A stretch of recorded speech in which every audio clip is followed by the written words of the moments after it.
Hello students, welcome to GATE smashers. आज हम discuss करने वाले हैं what is the meaning of circular permutation. जैसा कि हमने लास्ट लेक्चर और उससे लास्ट लेक्चर में देखा, permutation in the linear wise means कह सकते हैं कि लाइन में अरेंजमेंट करनी है, हमें लीनियर अरेंजमेंट करनी है, वो किस तरीके से हमने करी, और विद रिपीटेशन करनी है, वो किस तरीके से करी। तो आज हम डिस्कस करने वाले हैं कि सर्कुलर परम्यूटेशन का मीनिंग क्या है, क्या यहाँ पे कुछ अलग फॉर्मूला अप्लाई होता है, क्या यहाँ पे कुछ अरेंजमेंट कम या ज्यादा होती है? बिल्कुल होती है। सर्कुलर परम्यूटेशन और लीनियर परम्यूटेशन के अंदर सिंपल सा डिफरेंस है कि वो एक आइडेंटिटी, एक वैल्यू माइनस करके चला जाता है। अगर मैं बात कर रहा हूं सर्कुलर परम्यूटेशन की, तो हम फॉर्मूला अप्लाई यहां पे करते हैं n-1 फैक्टोरियल। इसका रीजन भी आपको बताता हूं विद प्रूफ। और अगर मैं किसी लाइन में अरेंजमेंट कर रहा हूं तो वहां पे नंबर ऑफ द अरेंजमेंट्स होती है n factorial, where n are the different objects और टोटल ऑब्जेक्ट्स को चूज किया जा रहा है। ठीक है, कहते हैं ना कि n are the total number of the objects and are taken at a time. मैं कह रहा हूं all taken at a time की बात करते हैं। ठीक है, तो अब यहाँ पे सर्कुलर परम्यूटेशन हमने पढ़ा कि क्या n-1 का लॉजिक यहाँ पे निकल के आता है। देखो, मान लो a, b और c, ये मेरे पास तीन पर्सन हैं। अगर मैं इनको लाइन पे बिठाना चाहता हूं, मैंने पहले भी एग्जांपल दिया था, अगर मैं इन तीनों को लाइन में बिठाना चाहता हूं तो ये इस तरीके से बैठ सकते हैं। हो सकता है बी, ए और सी बाद में आ जाए, बी, सी और ए बाद में आ जाए, और सबसे पहले सी आए, फिर ए आए, फिर बी आए, और लास्ट आ जाएगा सी, बी और ए।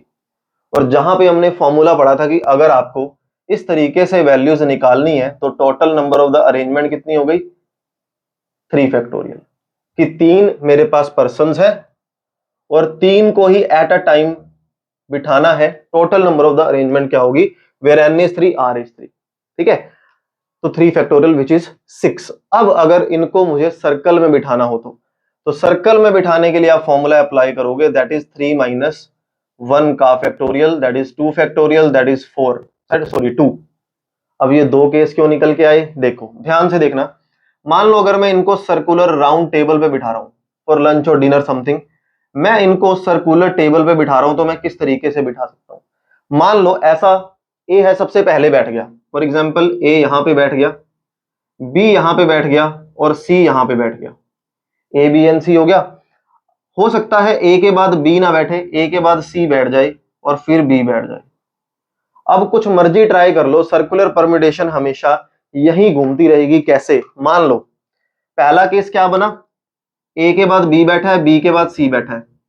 दूसरा केस क्या बना, ए के बाद सी बैठा है, सी के बाद बी बैठा है। अब इसको अगर मैं किसी मर्जी तरीके से करके देख लूं, चाहे आप ए को मत बिठाओ, पहले बी को बिठा दो, बी को बिठा दिया, अब ए को बिठा लो या सी को बिठा लो। मान लो ए को बिठा लिया, फिर सी आएगा, बी ए सी हो रहा है या सी ए बी हो रहा है? ठीक है, बी ए सी, क्या यहां पे बी ए सी नहीं हो रहा? ध्यान से देखो, बी ए और सी। तो अगर मैं यहां पे ए को ना बिठाता, मैं यहां पे मान लो पहले सी को बिठा देता ए की बजाय, मैं यहां पे किसको बिठा देता? सी को, और यहां पे बिठा देता मैं ए को। अब बी सी ए हो रहा है, अब क्या हो रहा है? बी सी ए, बी सी ए, बात तो वही होगी ना। तो सर्कुलर परम्यूटेशन के अंदर नंबर ऑफ द अरेंजमेंट्स कम हो जाती है, उसके पीछे रीजन यही है कि उसको क्लॉकवाइज और एंटी क्लॉकवाइज घूमते time number of the arrangement obvious ही बात है डिक्रीज करनी ही पड़ेंगी। अब ये तो हुई सर्कल के सिंपल टाइप ऑफ क्वेश्चन की बात कि सर्कुलर परम्यूटेशन होता क्या है। अगर क्लॉकवाइज और एंटी क्लॉकवाइज रिलेशन की बात करें, क्लॉकवाइज और एंटी क्लॉकवाइज रिलेशन की हम लोग बात करें, या फिर एक स्पेशल टाइप का क्वेश्चन आता है दैट इज नेकलेस। जब भी ऐसा क्वेश्चन आ जाए जिस अरेंजमेंट को क्लॉकवाइज डायरेक्शन और एंटी क्लॉकवाइज डायरेक्शन से कुछ फर्क ना पड़े, वहां पे आप क्या यूज करोगे? n-1 factorial divide by 2। अब इसके पीछे मीनिंग क्या है, ध्यान से सुनो। मान लो एक नेकलेस बनाया जा रहा है, एक नेकलेस बनाया जा रहा है, और मैं यहां पे number of the different type of beads रख रहा हूं, मोती जो है वो यूज कर रहे हैं हम। अब यहां पे मान लो मेरे पास 1 2 3 4 और 5 मोती हैं, इनका नाम ए बी सी डी है, ए बी सी डी ई है।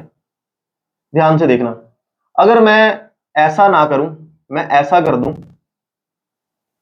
कि इसको, मतलब दूसरी तरफ से देखो, अगर ये क्लॉकवाइज देख रहे हो तो इसको एंटी क्लॉकवाइज पढ़ो।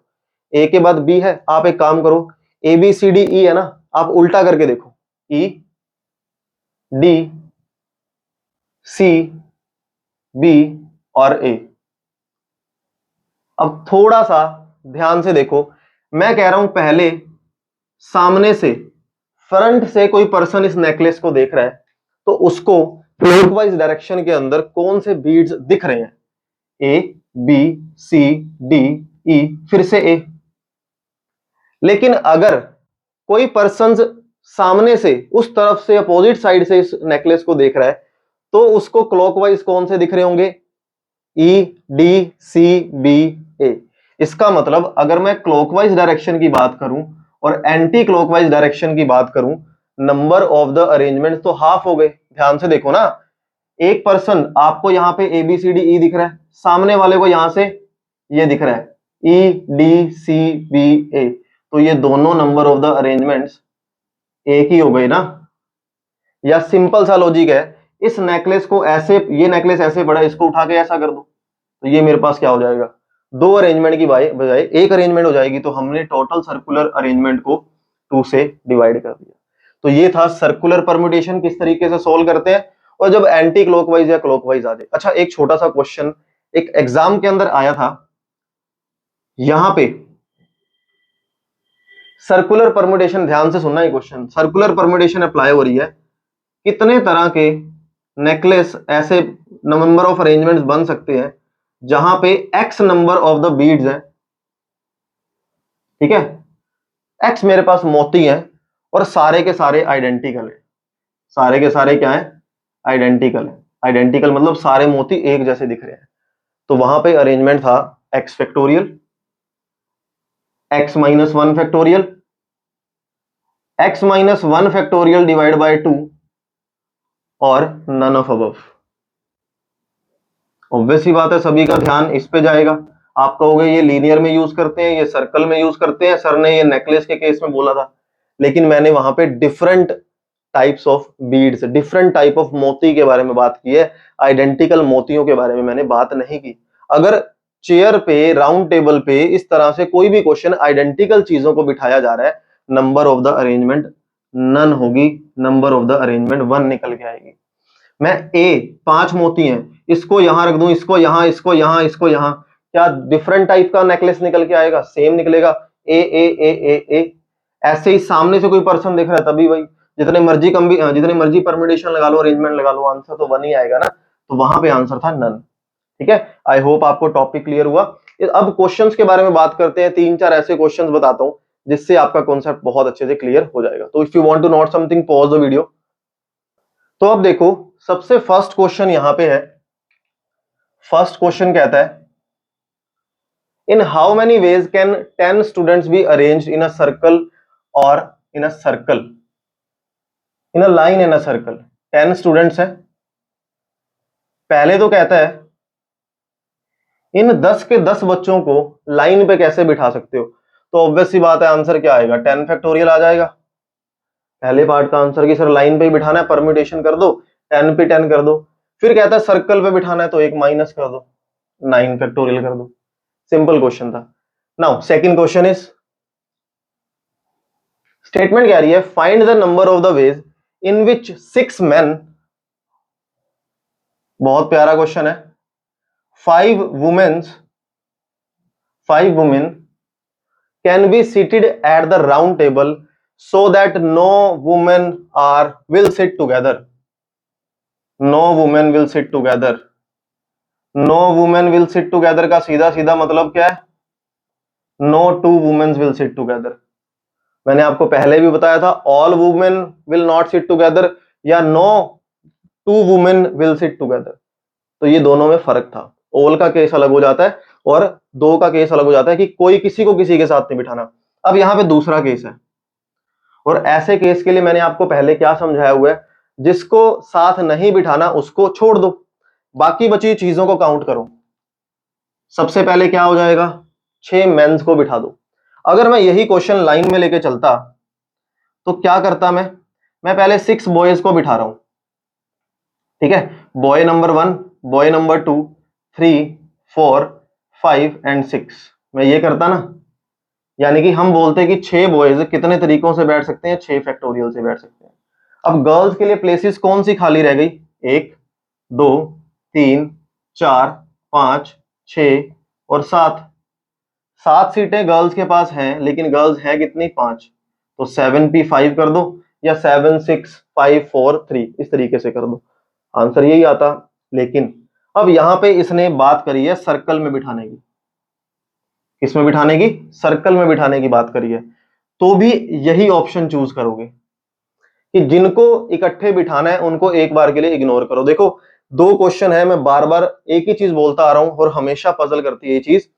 जब all womens will not sit together ऐसा क्वेश्चन आ जाए, टोटल में से इकट्ठे बैठने वाली चीजें को माइनस कर दो। वो बेस्ट अप्रोच है उस क्वेश्चन को करने की।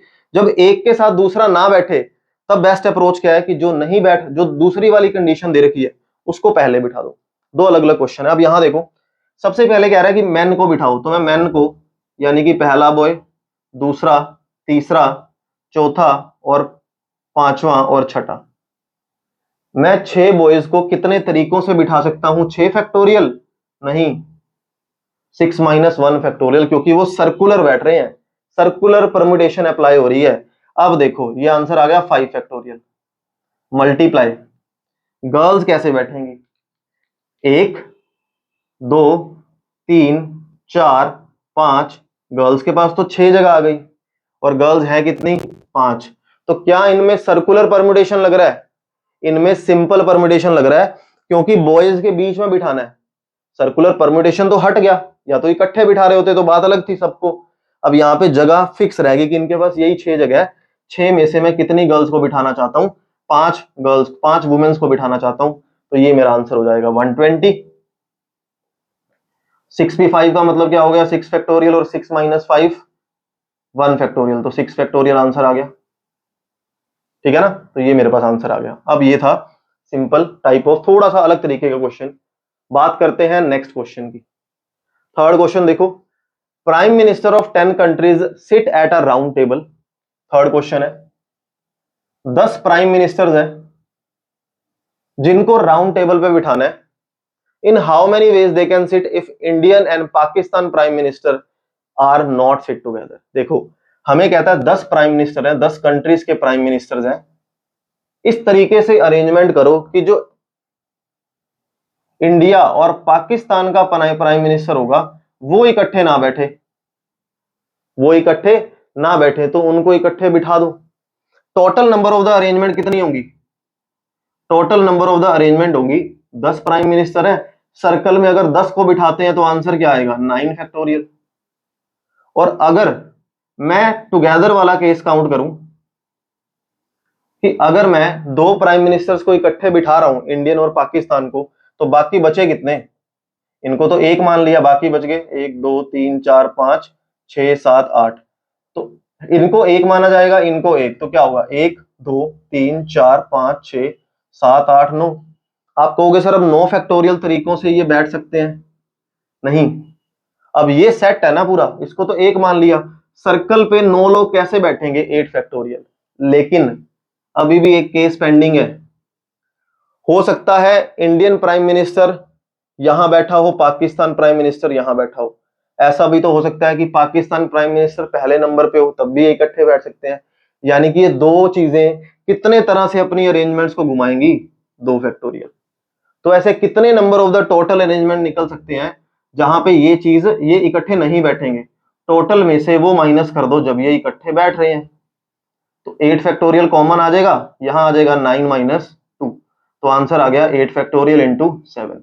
Multiply is your task. ठीक है ना, आई होप अच्छे से क्लियर हुआ। लास्ट एग्जांपल देखो, क्वेश्चन नंबर 4 कहता है A B C D E F are sit on the round table. A B C D E F will sit on the round table, C and D sit next to each other. इनको कैसे बिठाएं जब सी और D इकट्ठे बैठे, obvious सी बात है, जब इकट्ठे बैठ रहे हैं तो उनको 1 मान लो। तो पहला केस क्या कहता है, 1 2 3 4 5, तो जब ये इकट्ठे बैठेंगे सर्कल पे 5 - 1 4 फैक्टोरियल। और ये दोनों अपने अरेंजमेंट कितने तरीकों से घुमा सकते हैं, 2 फैक्टोरियल आ गया आंसर। ठीक है, अब कहता है अच्छा अगर यही पार्ट होता ना कि सी जो है वो डी से पहले बैठे, अगर ऐसा कुछ होता तो आप ये अरेंजमेंट को हटा देते हैं यहां से। अब कहता है A and D will not sit together, A और डी साथ में इकट्ठे ना बैठे। अभी हमने केस किया ए और डी साथ में इकट्ठे ना बैठे, टोटल कितने हैं 1 2 3 4 5 6, सर्कल पे कैसे बैठेंगे 5 फैक्टोरियल।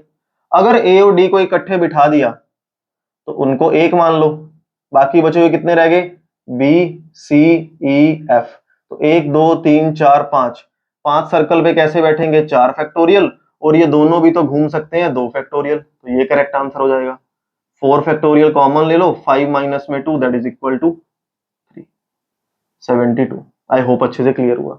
अच्छा एक चीज और बच्चों के माइंड में, आप सभी के माइंड में यहाँ पे डाउट आएगा कि सर हम इनको ऐसा कर रहे हैं, दो चीजों को आपने ये वाली चीज भी समझाई थी, ऐसे भी तो हो सकती है, तो हमने ये मेथड क्यों चूज किया, कर लो।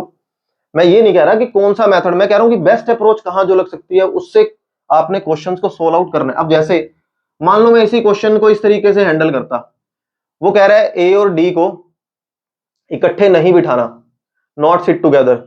अब आप एक काम करो, ए और डी को इग्नोर कर दो, किसको बिठा दो बी सी ई एफ को, तो बी सी ई और एफ, ये चार लोग सर्कल पे कैसे बैठेंगे 3 फैक्टोरियल 4 माइनस 1।